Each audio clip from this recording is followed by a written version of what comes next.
అసలు ఇంకా ఫోటో తగ్గిలివా నువ్వు? ఇష్టం లేకుండా ఫోటో దిగినావు కదా నువ్వు ఆ రోజు. హలో, ఎన్ని రోజులు అవుతుంది వాళ్ళు గిఫ్ట్ ఇచ్చి? ఏ వద్దులే, అట్లానే ఉండం. తగిలి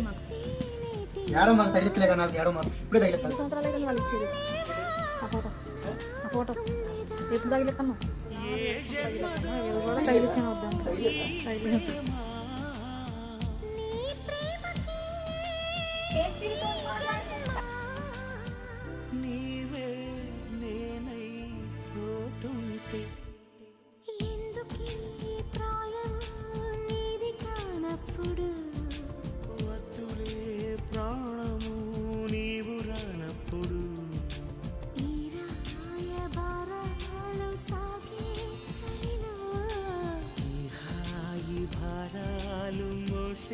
జతలు